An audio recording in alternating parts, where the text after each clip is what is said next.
قیامت کا دن بڑا ہولناک دن ہوگا۔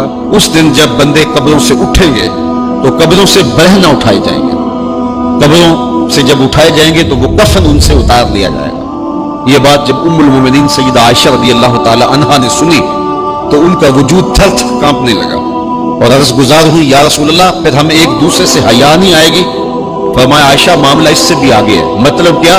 اگر کسی کو ہوش رہا تو حیا آئے گی نا، ہوش اڑے ہوئے ہوں گے، ہولے قیامت طاری ہوگا، بدن کانپ رہے ہوں گے، کلیجے لرز رہے ہوں گے، دل خوف سے پانی پانی ہو رہے ہوں گے، پتے پانی ہو جائیں گے، تو حشر کے میدان میں جب لوگ جائیں گے تو سب سے پہلا سوال جو رب لوگوں سے پوچھے گا وہ کیا ہوگا؟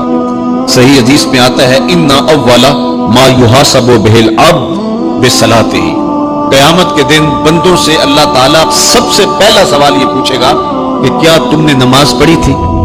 سب سے پہلا سوال یوم حشر میں قیامت کے دن نماز کے بارے میں، اور اللہ تعالیٰ جل شانہ قیامت کے دن لوگوں کو اپنے حضور سجدہ ریز ہونے کا حکم دے گا کہ آج مجھے سجدہ کرو۔ دنیا پر کوئی سجدہ کرتا ہے یا نہیں کرتا؟ قیامت کے دن تو چاہے گا کہ بھی سجدہ ریز ہو جاؤں، بلکہ کافر بھی چاہیں گے کہ ہم بھی سجدہ ریز ہو جائیں۔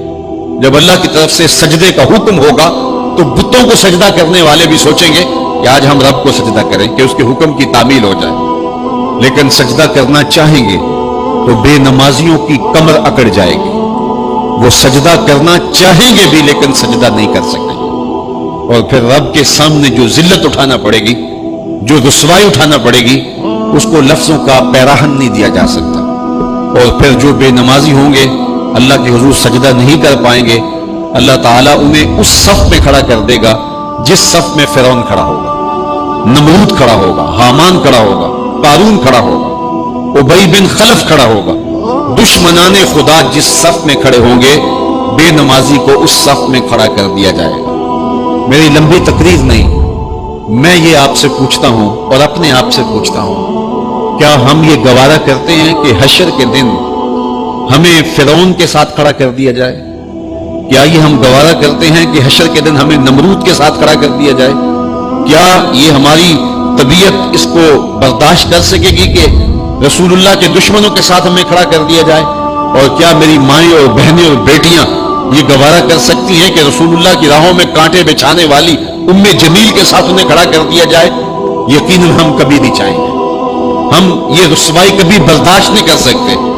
ان کے پاس کھڑا ہونا ہی قیامت ہے، ان کے ساتھ کھڑا ہونا ہی عذاب ہے، اور پھر ان کے اوپر لعنتیں بھی برس رہی ہوں گی، اور ان کے چہروں کے اوپر تالکول لک مل دی جائے گی، اور وہ رسوائیوں کے گڑے میں ہوں گے، تو ان کے ساتھ کھڑا ہونا تو بہت بڑا عذاب ہوگا۔ اور اگر کوئی تکلیف بدنی نہ بھی ہو تو ہم یہ گوارا نہیں کرتے کہ خدا کے دشمنوں کے ساتھ کھڑے ہوں۔ ہماری تو آرزو یہ ہے کہ بلال حبشی کے ساتھ کھڑے ہوں، ہماری تو تمنا یہ ہے کہ داتا گنج بخش علی حجویری کے پاس کھڑا ہونا نصیب ہو جائے، ہمیں بابا فرید کے پاس کھڑا ہونا نصیب ہو جائے، امام اعظم ابو حنیفہ کی قربت میں حضرت امام حسین کی قربت میں کھڑا ہونا نصیب ہو جائے۔ ہم تو یہ چاہیں گے کہ اس زمرے میں آئیں۔ کل میں نے عرض کیا تھا 2 ہی برادری رہ جائے گی قیامت کے دن، باقی ساری برادریاں ٹوٹ جائیں گی، ساری عمارتیں ٹوٹ جائیں گی، صرف 2 برادریاں، ایک یہ برادری جس کا سردار ابو جہل ہوگا، ابو لہب ہوگا، اور ایک وہ برادری جس کے سردار محمد عربی ہوں گے۔ اب جو بے نماز ہوگا اس کو کدھر کھڑا کیا جائے گا؟ جدھر ابو جہل ہوگا، جدھر ابو لہب ہوگا، جدھر عتبہ ہوگا، جدھر عتیبہ ہوگا، جدھر ولید بن مغیرہ ہوگا، جدھر فرعون ہوگا، حامان ہوگا، شدید ہوگا، شداد ہوگا، نفدن ہوگا، قارون ہوگا، دشمنان خدا ہوں گے۔ بے نمازی کو صف میں کھڑا کر دیا جائے۔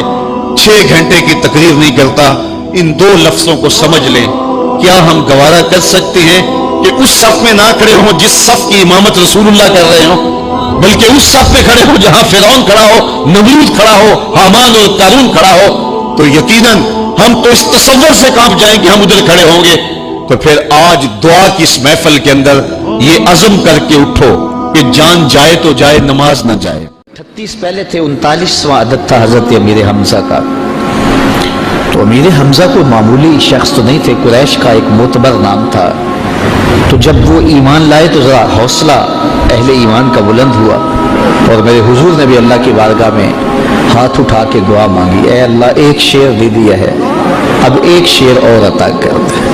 اب تیری مرضی کہ عمر بن حشام دے دے یا عمر بن خطاب دے دے۔ عمر بن حشام یہ ابو جہل کا نام تھا، اور عمر بن خطاب حضرت عمر رضی اللہ تعالی عنہ کے لیے دعا کی گئی، کہا ان دونوں میں سے جو تجھے پیارا لگتا ہے مالک وہ اسلام کو عطا کر دے، 40 کا عدد پورا ہو جائے۔ اچھا، اب حضرت امیر حمزہ کا ایمان لانا کوئی معمولی واقعہ تھا نہیں۔ قریش سر جوڑ کے بیٹھ گئے، کفار کی صفوں میں کھلبلی مچ گئی، یار یہ اتنا عام شخص بھی چلا گیا، آج کل کوئی اور چلا جائے گا تو پھر تم تو بہت پیچھے رہ جاؤ گے اور مقابلہ نہیں کر پاؤ گے، ابھی وقت ہے تو ابھی کچھ کرو۔ تو 24 سال کی عمر ہے، ہاتھ میں تلوار لیے عمر بن خطاب اس عزم سے گھر سے باہر نکلتا ہے کہ نہ رہے بانس نہ بجے بانسری، میں تو چراغ زندگی بجھا دوں گا اور یہ قصہ ہی پورا کر دیتا ہوں۔ آج حمزہ ایمان لائے، کل کوئی اور ایمان لے آئے گا۔ تو عمر گھر سے نکلے اور دل میں ارادہ یہ تھا کہ بانی اسلام کی زندگی کا چراغ بجھا کے واپس پلٹوں گا۔ جوش ہے، جنون ہے، جذبہ ہے اور آنکھوں میں خون اترا ہوا ہے، تلوار لہراتے ہوئے مست ہاتھی کی طرح چل رہے ہیں۔ 24 سالہ جوان گھر سے باہر نکلتا ہے، لیکن تقدیر ہنس ہنس کے کچھ اور ہی کہہ رہی ہے۔ سودا لینے کے لیے بازار گئے، ہاتھ اس کے بکے جس کے خریدار گئے۔ جب اس چال سے چلے تو راستے میں نعیم بن عبداللہ ملے اور اس مستانی چال کو دیکھ کر کہا کہ کدھر کے ارادے ہیں؟ کہا وہ چراغ زندگی بجھانے جا رہا ہوں بانی اسلام کا، یہ روز روز کی کہانی ختم ہو جائے اور ہمارے لات منات حبل اور عزا کی آبرو پہ حملہ آور ہیں اور ہر دن کوئی نیا شخص ان کے ساتھ آ کھڑا ہوتا ہے۔ آپ کو پتہ ہوگا حمزہ بھی اب ایمان لے آئے ہیں، تو میں چاہتا ہوں کہ میں یہ قصہ ہی تمام کر دوں۔ تو نعیم بن عبداللہ زیر لب مسکرائے اور کہا عمر گھر کی خبر تو لے لینی تھی۔ اچھا، عمر غیرت کا مجسمہ تھا تو بڑے غصے سے کہا کیا کہانی ہے؟ کہا تمہاری بہن فاطمہ بھی ایمان لے آئی ہے، تمہاری بہنوئی بھی مسلمان ہو گئے۔ کہا سچ سے؟ کہا ہاں سچی خبر دے رہا ہوں۔ اللہ اکبر! یہ رخ سیدھا اپنی بہن کے گھر کی طرف کر لیتے ہیں۔ جب دروازے پر پہنچا تو اندر سے قرآن پڑھنے کی آواز آ رہی تھی۔ معلم ان کو قرآن سکھانے کے لیے گھر بیٹھا ہوا تھا اور یہ قرآن سیکھ رہے تھے۔ زور زور سے دروازے پہ دستک دی۔ دستک کے جارحانہ انداز سے بہن سمجھ گئی کہ یہ عمر کے ہاتھوں کی دستک لگتی ہے، تو اس معلم سے کہا کہ تمہیں ہم چھپا دیتے ہیں تو ہم اپنے بھائی سے خود سامنا کریں گے۔ دروازہ کھولا تو غصے میں بکھرے ہوئے تھے۔ سنا ہے تم بھی دین چھوڑ دیا ہے، سابی ہو گئے ہو، یعنی اپنے گزشتہ دین کو ترک کر دیا اور اپنی بہن پہ ٹوٹ پڑے اور مارنے لگے، حتیٰ کہ انہیں لہو لہان کر دیا۔ اور وہ بھی جو ہے وہ استقامت کے ساتھ کھڑی ہے۔ اور پھر اس نے ایک جملہ کہا عمر اگر تم خطاب کے بیٹے ہو تو میں بھی خطاب کی بیٹی، جو کرنا ہے کر لو، میں دامن حضور کا نہیں چھوڑوں گی۔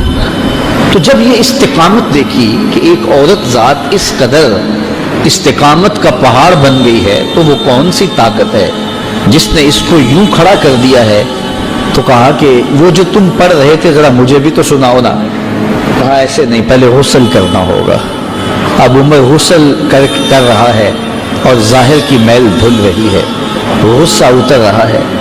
اب جب غسل کر کے بیٹھ گئے اتنے میں معلم کو سامنے لے آیا گیا اور وہ کیا پڑھتا ہے؟ طٰہٰ ما انزلنا علیک القرآن لتشقیٰ، اے 14ویں رات کے چاند محبوب، ہم نے قرآن اس لیے نازل تو نہیں کیا تھا کہ تم مشقت میں پڑ جاؤ۔ یہ پڑھتے جا رہے ہیں اور عمر کا دل پسیجتا چلا جا رہا ہے، پھر آنکھوں میں آنسو بن کر وہ جذبات بہنے لگے۔ پھر عمر کے لب کھلے اور اپنے بہنوئی اور اپنی بہن سے کہا مجھے بھی اس دہلیز پہ لے چلو۔ اللہ اکبر! عمر کی تو ساری عمر برباد ہو گئی، میں نے 24 سال کہاں کاٹ دیے، مجھے اس دہلیز پہ لے چلو۔ اب عمر اپنے بہنوئی کے ساتھ دار ارقم کی طرف بڑھ رہے۔ یہ کوہ صفا پہ حضرت ارقم کا گھر تھا جو اسلام کی پہلی درسگاہ بنی، اور یہاں چھپ کے مسلمان دین سیکھتے تھے چونکہ ابتدائی ایام تھے۔ تو تو جب عمر کو آتے ہوئے دیکھا تو کسی نے دروازے کی درزوں سے دیکھا کہ عمر آ رہے ہیں، تو کہا کہ عمر آ رہے ہیں۔ عمر کی ہیبت تو تھی، تو امیر حمزہ کہا کہ اگر اچھے ارادے سے آئے ہیں تو استقبال کریں گے، خوش آمدید کہیں گے، لیکن اگر برے ارادے سے آئے ہیں تو ان کی تلوار سے ان کی گردن کاٹیں گے۔ اور جب دروازہ کھلا اور عمر اندر آئے تو آقا کریم علیہ الصلوۃ والسلام نے ان کے گلے کے اندر جو کپڑا تھا اس کو پکڑ کے ایسے جھٹکا لیا، اور ساتھ کا عمر وہ وقت نہیں آیا کہ تم اسلام قبول کر لو۔ اللہ اکبر، بس وہ جھٹکا دینے کی بات تھی تو عرض کی حضور وہ وقت آ گیا ہے، اور عمر کے لبوں پہ کلمہ توحید جاری ہو گیا۔